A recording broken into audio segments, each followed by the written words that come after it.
नमस्कार मित्रों। एक दिन हम पहुंचे कर्नाटक और फिर हमको करना पड़ा नाटक। जानिए मामला क्या। यदि आप इस चैनल पर नए हैं तो इस चैनल को सब्सक्राइब करने की कृपा करें ताकि हमारी और आपकी आगामी मुलाकातें पक्की हो सकें। इस हास्य वीडियो को अंत तक देखिए और आनंद प्राप्त कीजिए। एक दिन हम पहुंचे कर्नाटक और फिर हमको करना पड़ा नाटक। भारत एक कृषि प्रधान देश है और हम जन्म से उत्तर प्रदेश का किसान हूँ। हम और हमारे पूर्वज अरसे दराज से जमीन का सीना चीरकर अनाज उगाते हैं जिससे रोटी बनती है जो जीने के लिए जरूरी है।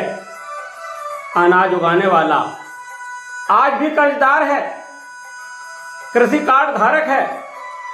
हमने खेती बाड़ी करते हुए अपने बच्चों को महंगी महंगी पढ़ाई कराई और आज हमारे बच्चे बड़े बड़े शहरों में पढ़ लिख कर अच्छी अच्छी नौकरी कर रहे हैं।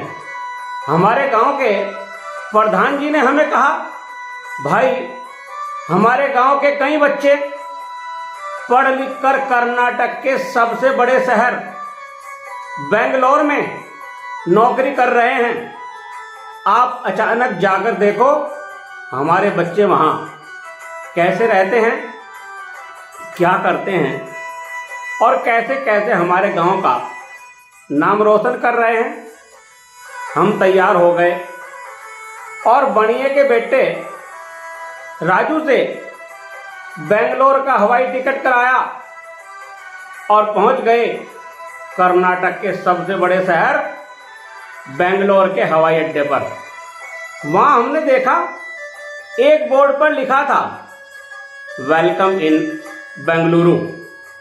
हमने तुरंत बनिए के बेटे राजू को फोन किया, अरे बेटे राजू, हमको जाना बेंगलोर था और हम पहुंच गए बेंगलुरु, तुमने टिकट बेंगलुरु का बनाया। तब राजू ने हमें बताया, नहीं चाचा, बेंगलोर और बेंगलुरु एक ही शहर है, आप चिंता ना करें। अब जैसे ही हम एयरपोर्ट से बाहर निकले, हमारा किसी ने हमारी जेब से मोबाइल साफ कर दिया। हम परेशान हो गए।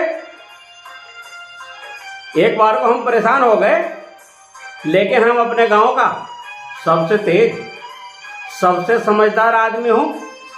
हमने अपनी दूसरी जेब से अपनी डायरी निकाली और डायरी में बेंगलोर का, जहां बच्चे हमारे रहते, साफ साफ एड्रेस लिखा था। अब हम उस डायरी को बेंगलोर के लोगों को दिखाते, वो पढ़ते और तमिल, कन्नड़, मलयालम और अंग्रेजी में हमें जवाब देते, हमारा एड्रेस बताते। हमारी कुछ समझ में नहीं आता अंग्रेजी, थोड़ी बहुत हम समझते भी, लेकिन हम अंग्रेजी में बोलकर उन्हें कुछ समझा नहीं पाते। तो ऐसे बहुत मुश्किल हो गया। फिर हमने ना चाहते हुए भी कर्नाटक में नाटक किया और हम पहुंच गए एक पिक्चर हॉल पर।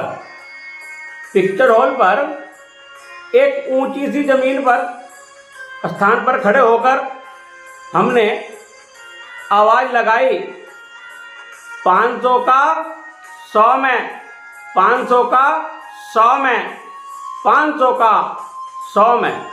लगभग आधे घंटे बाद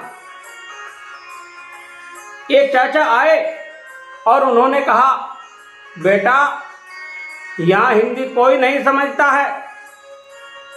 तब हमने चाचा से कहा, अरे चच्चा, आप ही का इंतजार करे हैं, कितना दूर खड़े हो, अब इंगा आओ और हमें ये एड्रेस बताओ, हिंदी में समझाओ, हिंदी में।